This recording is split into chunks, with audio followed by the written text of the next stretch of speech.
Well, these were some wonderful impressions from Graz. I'm happy to welcome you back on screen for our International Hail Mitigation Symposium.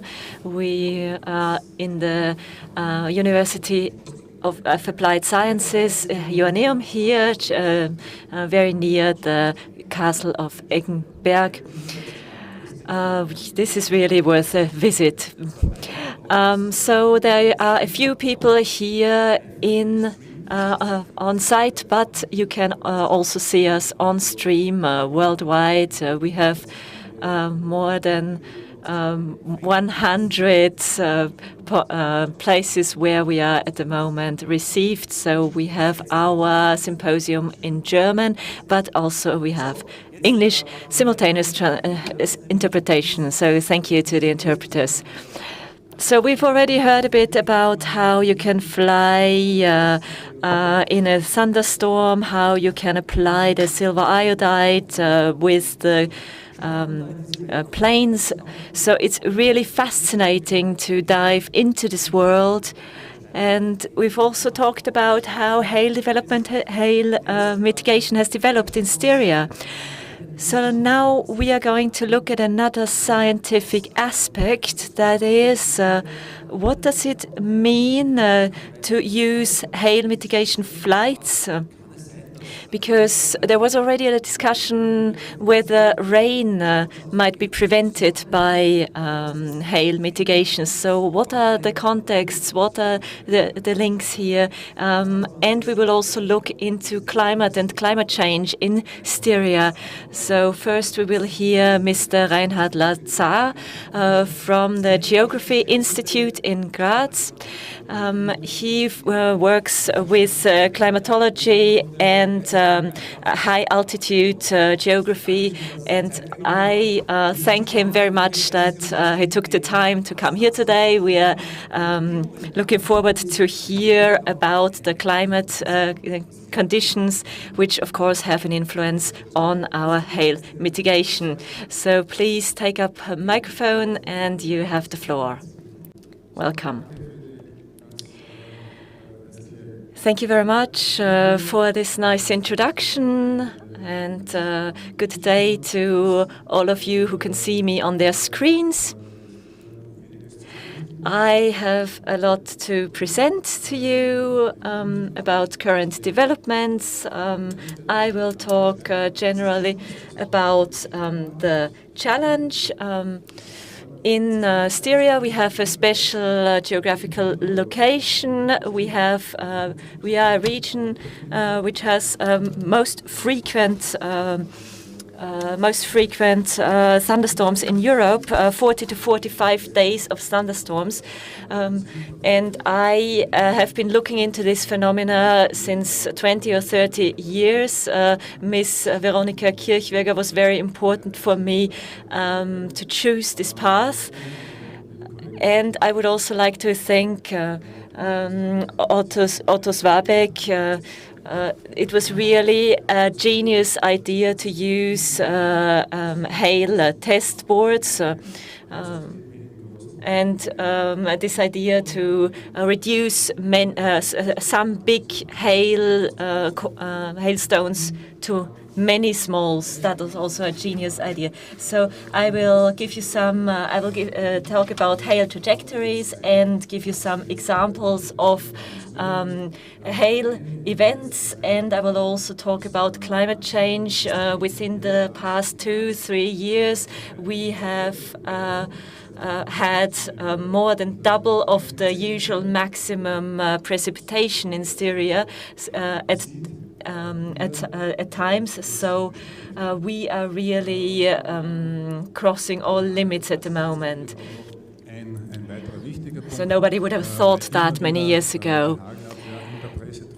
And hail mitigation has also been in the headlines a lot in the regional news, but you need to be aware of the dynamics actually. So it doesn't just mean that there won't be any rain just because you see hail mitigation plane flying. So the background is quite different. And I will explain that, and in the end I will have a little summary. Okay, so you can see my introduction here. So I've already said it. We have already said it today. We have higher tops of the CBs, of the thunderstorm clouds.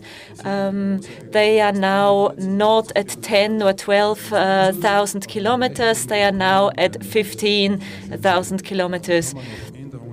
So there's also changes in circulations. Very stable conditions will be more of an issue in the future. We will have more dry periods. And sometimes all that gets mixed up a bit, so it can be very dangerous. We've had 3 months with almost no precipitation now, so we've had almost no precipitation at all, and only next week it might rain a bit, but this is not a really good situation. So there's a lot happening. Let's go to the next slide. Okay, so this is our geographic location in Styria. You can see the edge of the mountains in the west and in the northwest. So Styria is in the southeastern Prealps, and we have the Alpine Divide also, which has a blocking effect. So if we have a cold air coming in from the west, then there is a barrier here. And this means that at a high altitude, let's say 5 kilometers and higher, that's where our cumulus clouds are, and they move across, move over these barriers. And this is cold air, which is preceding, which is mixing with the humid air here. So this was the usual condition quite a few years ago. So we are near the south, near the Adriatic area, so we have humid, warm air here. However, this has changed in the past 10 years. We are now more and more dependent of Central European air masses, so we don't have the easy access to the northern Adriatic area anymore. So these are the current trends. The last point is important.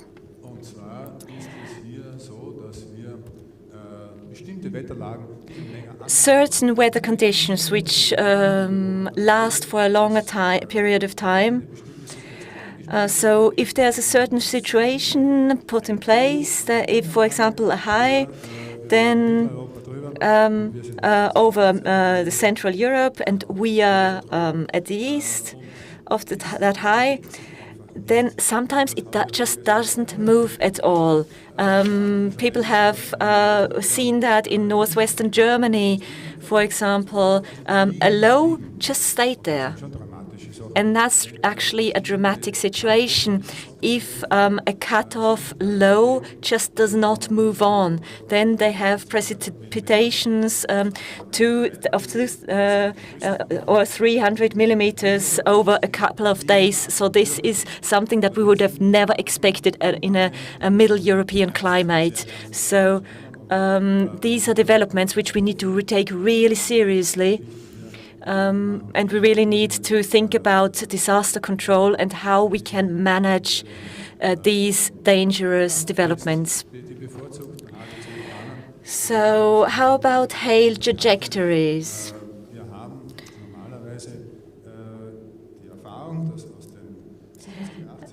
In our experience, 70s, 80s and 90s, thunderstorms usually came from the west and northwest. Southwestern trajectories did not really exist. They sometimes occurred, but they were not frequent. And what surprises is that the frequency of southwestern movements are now more frequent. This means that we have more warm air masses, and if they are also humid, then movements from Slovenia, from the mountains in the south, can move across the Voralpe, and this can then become dangerous. And these are the developments which will be a challenge in the future. So this is a special situation which shows what happens if a weather condition becomes stationary. This means that we have a flat low here, a flat low pressure area.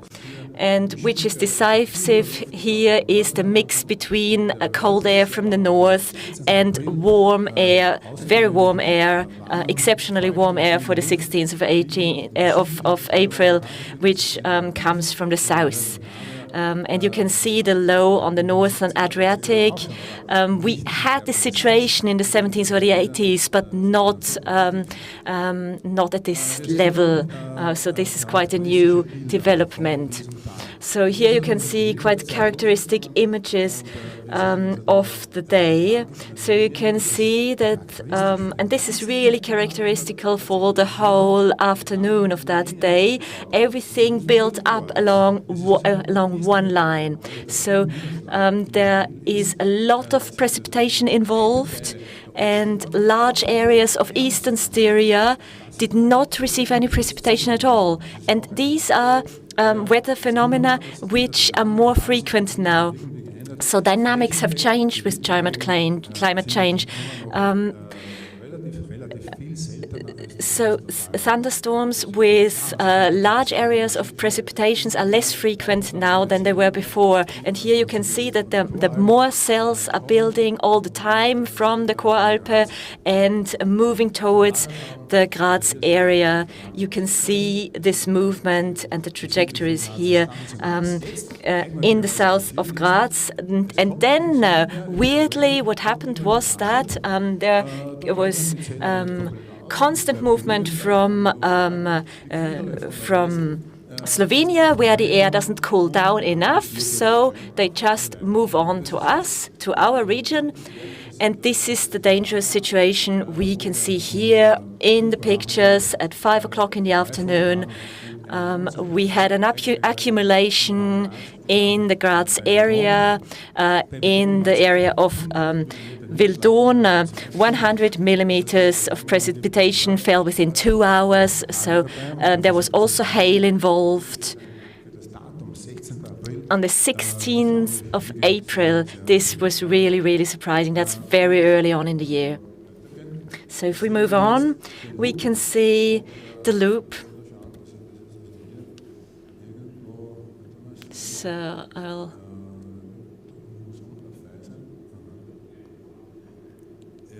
I will try to play this.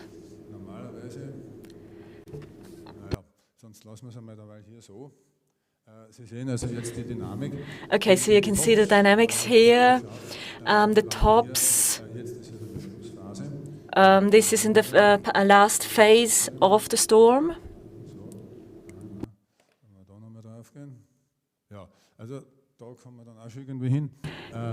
So here you can actually see it. You can see the tops of the clouds. So you can see them on this side and on the top. So here we have a radar depiction, which really gives us a very clear picture of where thunderstorm cells form. We can see the area they cover, and we can see the height. And if you see red or dark red cells, then you can see what's happening on the radar. So it's mainly on this axis in southern Styria, Leibniz, between Leibniz and Graz. There was really a lot going on. So here is another depiction of the air mass limit, of the air mass border, where we have the air from the west, which is cooler and which has a destabilizing effect. And which is really surprising for a day in April is that we had more than 100 millimeters of precipitation, 150 in Graz. I have pictures here from the shopping mall City Park, which was flooded inside. You can see the escalator, which is completely flooded here. So with 150 millimeters of precipitation, you really have a lot going on. And then there's another aspect which we have already been talking about a lot. We want to have many small hailstones and not a few very large ones. So here they are only pea-sized. On the 19th of June, there was an example with not such high tops of clouds. So you can see the individual cells here on the picture. At 12 or 15 kilometers, but this was in the east of Graz, and I don't have a loop for this, but I have other examples later. So here we have the challenge that we have secondary cells. So we have the main thunderstorm area in the Choralpe area, but then it moves towards the southeast or the east, and spontaneous cells develop suddenly in other areas. Those are secondary cells where we then need to see how we can manage our airplanes, where we direct them. And this is where our genius radars help us. I think they give us an update every minute, every 30 seconds already. That's great. So this means that we can react very quickly and say you need to fly there because we have a spontaneous cell development there, which we don't need to miss, shouldn't miss. So 20, 30 or 50 meters per second can such a cloud move. So that's also where the hail building process, the hail forming process already begins. So we really need to be in place with the planes at the right time. So here you can see thunderstorms which cover a bit of a larger area. Here we have an Atlantic cool air which moves towards the east, and we have moist warm air in the east, and we have the potential of a larger area to be covered by precipitation. Here you can see a cell, just a moment please. Here you can see a cell which shows how in the south of Graz, after the thunderstorm, the cells move on, which do not have hail anymore. But even here, we also have areas that did not receive any precipitation. So if they see the hail mitigation flights, they just say, that's why we don't have any rain here. But so just this is an example that there can also be larger areas covered by rain. So here's another example. That's the 30th of July 2021. So there were massive volume of precipitation with 170 millimeters of precipitation in the east of Graz.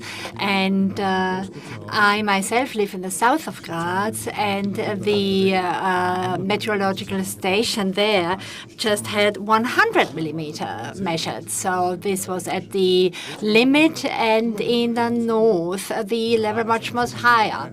And this day there was also a storm, and I remember that, namely that within a few minutes there was a complete lull, and then the storm broke out, strong rain, hail, but it came from the northwestern side, and then from the south a big fir tree even was felled by the storm.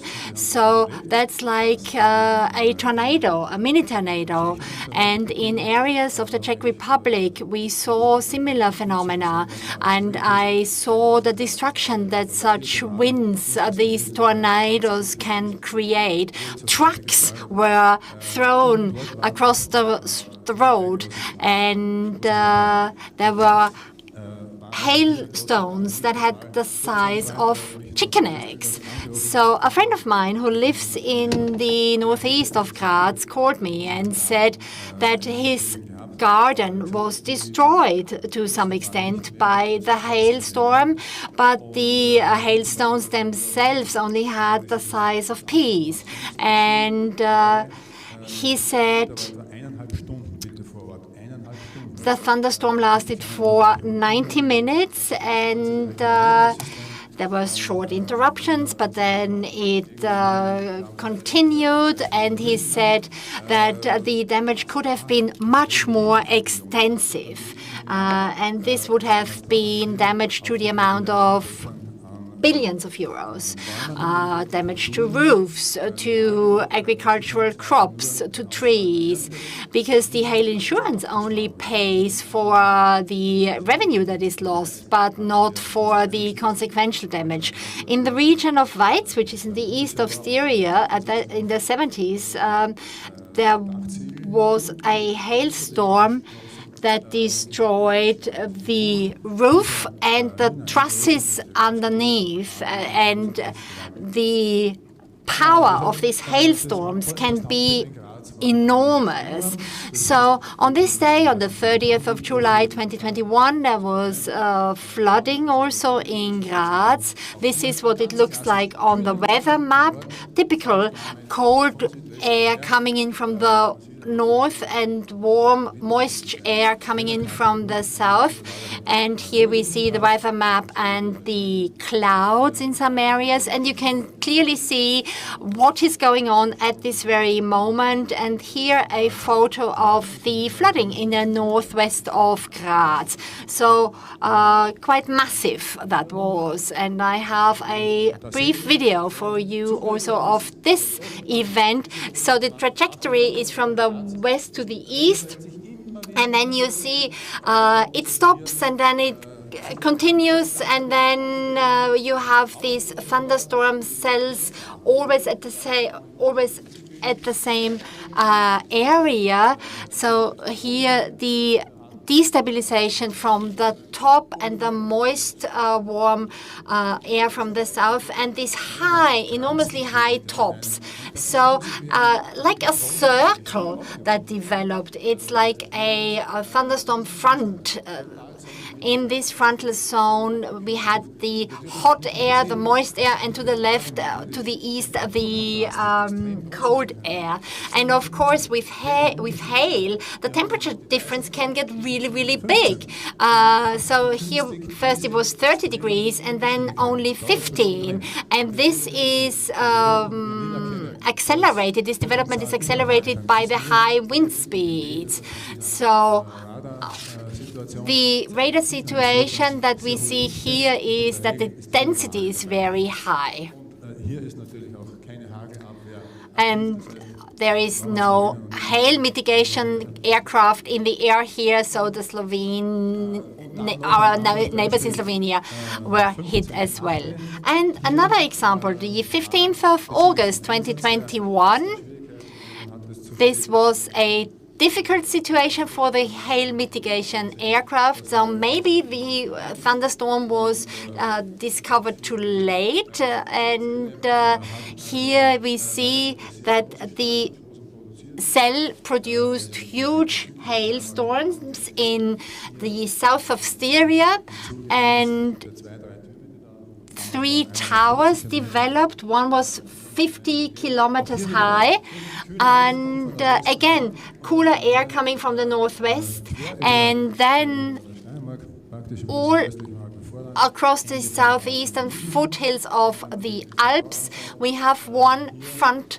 and this is what it looked like. We have the core here in the south of Graz, and this is now the moment where I wanted to show you, yes, it works.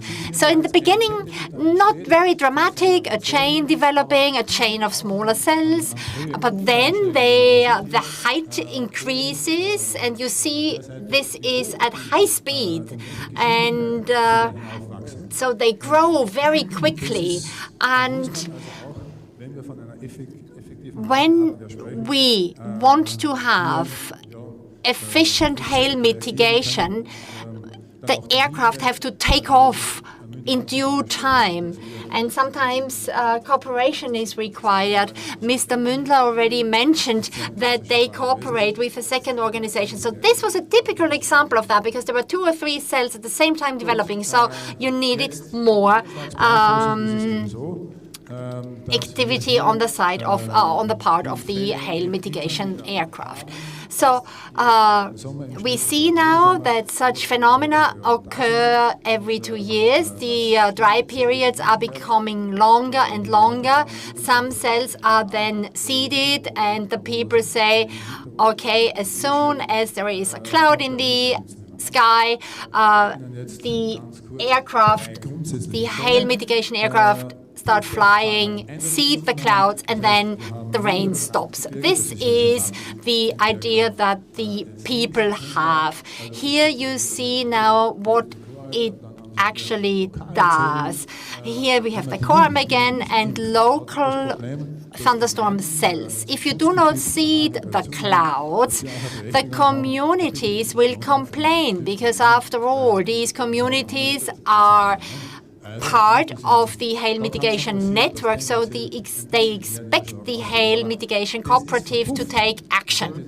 So here we have the River Mur, and there was no cell anymore because nothing came in from the southeastern foothills. There was no moist, humid air here, no warm, humid air. And here the situation is slightly better. The development is bigger. The thunderstorms move on towards the east. Sometimes they even reach the River Mur, but in Eastern Styria there is still no rain. So, of course, this means that there is not enough moisture or humidity in this area. And we have the same situation in Morocco, at the foothills of the Atlas mountain range. So there will sometimes only be rain in the area of the mountains, but not in the foothills of the Atlas. And then here we have a huge example. The 15th of August, the 30th of July, these were the severe thunderstorms. If I do not send the aircraft up and seed the clouds, then the damage will be enormous. Here we have high-resolution rain images, precipitation images. The Center for Meteorology provided that through radar information. And this information provides in-depth knowledge about the distribution of precipitation. And even in such a thunderstorm, it is not necessarily ensured that there will be far-reaching rain, that the entire area will be rained on. So it may be only in very specific locations that there will be rain in one place, but no rain in the next village. So sometimes, of course, there may be rain after the storm itself, but that will, in most cases, be moderate rainfall. So, by way of conclusion, what can I tell you? I have written it here, and maybe you can read it. So we see in general that the challenges for an efficient hail mitigation scheme have been increasing over the past few years. Of course, progress is being made also on the engineering side. Thank God, we have to adjust to climate change. So we need a climate change adjustment strategy. That's a mouthful, isn't it? And it is important to have a strategy. You need to produce the optimum of nuclei in order to create many small hailstones. Many of them will even melt when they fall out of the cloud. So sometimes there will be no stones at all, but all the hailstones will be turned into rain. So this is the outcome of engineering progress, and we have to keep track with mobile change. Our radar systems have been improved and are now better. 20 years ago, there would always be occasions when the radar station on one of the local mountains failed, but now we have good equipment and good documents, and we can act on the basis of this radar information. We can notify the pilots and tell them what to do and for example, just make them aware that something might be coming up. So the images are renewed and updated every 30 seconds. So these automatic updates are very helpful because then the aircraft can take off and within 5 minutes it can catch the storm and start seeding the clouds. So this is what we need. And the examples show that even if the cells are huge, there will still be a positive effect of the hail mitigation efforts. So some of these are called supercells, and if hail mitigation is successful against supercells, then the damage will be smaller than it would be if there was no cloud seeding. Maybe you remember the photos you saw of Munich or the images that I showed you. Of course, you cannot detect all the disasters in time, but still a lot of progress has been made, and I'm very optimistic that even more progress will be made in future.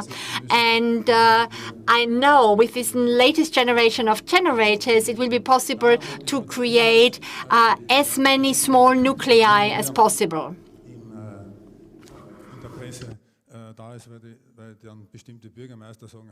Of course, there will also always be criticism in the press when mayors of a community would complain that there is still no precipitation, but this is due to the scientific fact that there is more dry air and less humidity.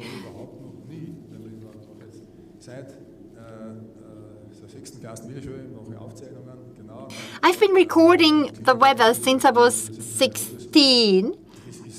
This is one of my hobbies, and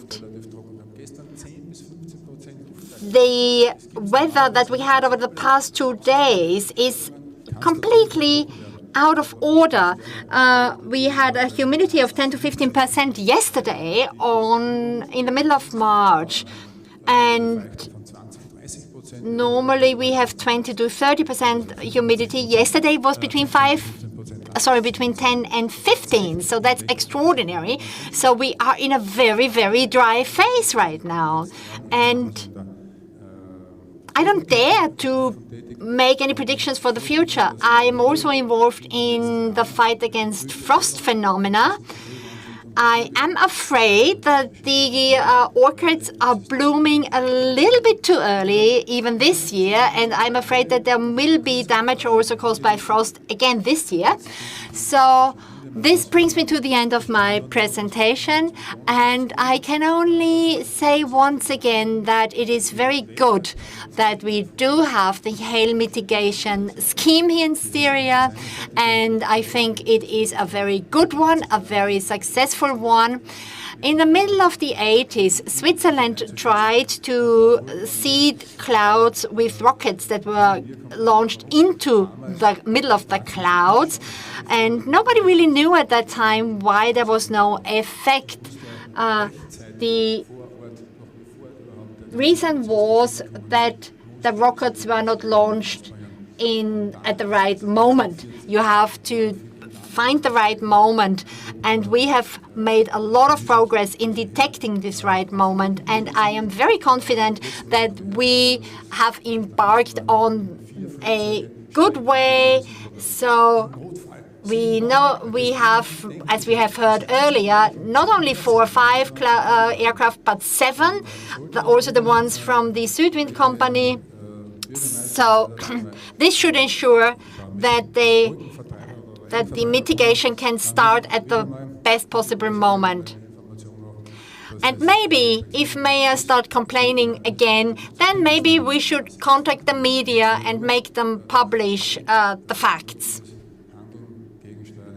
This requires a sense of responsibility and responsible action. So that's all from me.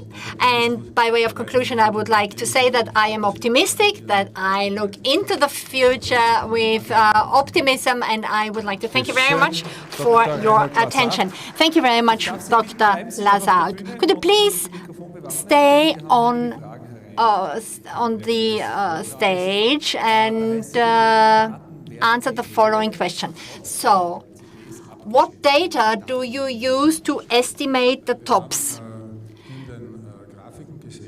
As you could see in the charts, these are radar images, high-resolution images, and in the north and in the east, on the top and the right edge, you see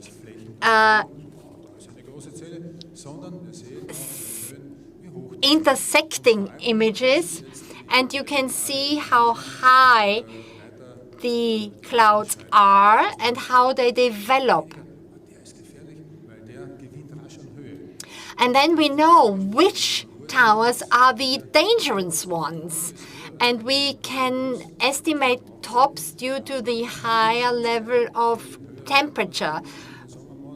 The average summer temperatures have increased by 2 Kelvin recently, and on days where we have 30 degrees Celsius, the tops will be higher, and we know that from the radar images. And as we've heard, radar images are updated every 30 seconds. So this is very helpful, because otherwise we would not be able to predict the height of the clouds of these towers. This is because of these vertical intersections. A question from Martin Neuper. He refers to the 16th of April 2018. There was classical storm training and back building in a quasi-stationary convergence zone. I'm just reading that. I really don't know what it is. Well, here's your answer. Yes, of course. You need various things to create a disaster. You need an unstable, warm, moist air mass. Then convergence. Convergence is caused by the fact that cool air comes in from the west, moist air from the east, and then you have a vertical development where the instability indicates that the vertical movement is very high. So it's like a chimney effect, like the classical chimney effect. Mr. Farasolis from Greece writes,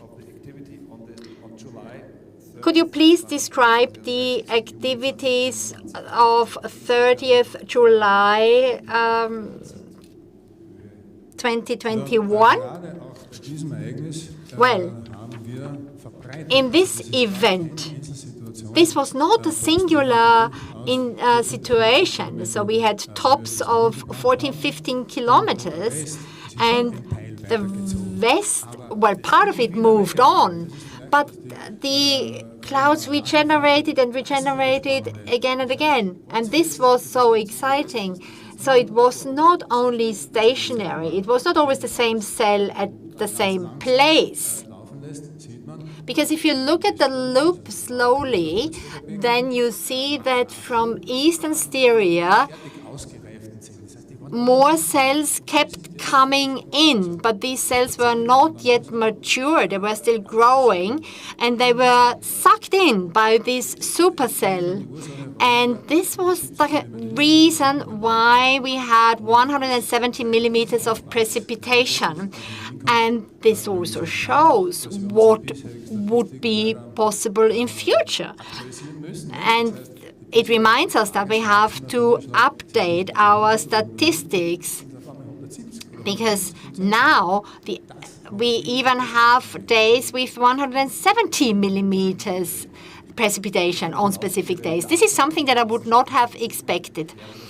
So I assume that your scientific work is also of great interest for insurance companies.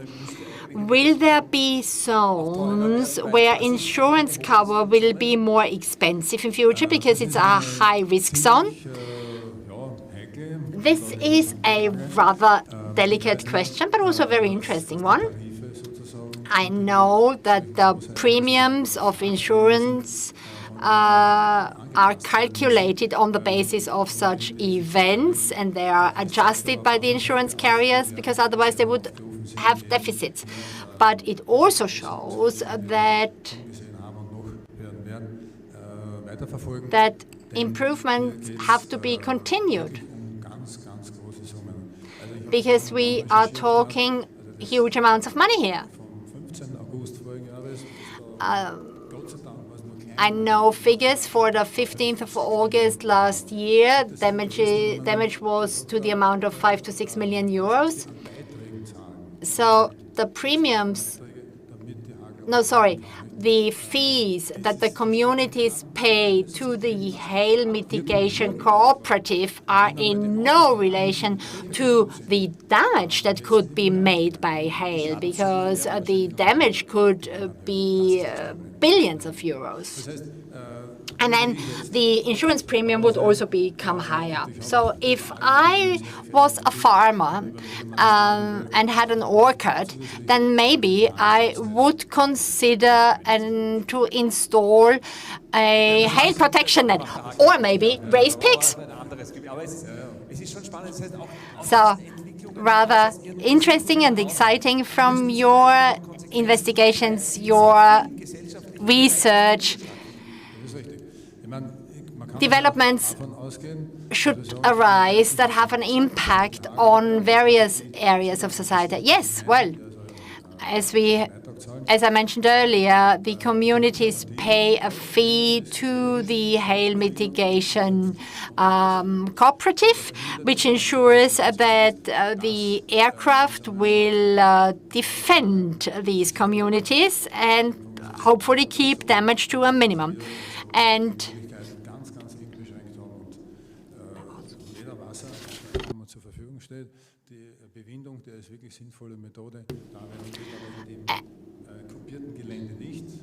some areas are more difficult to manage with hail protection nets.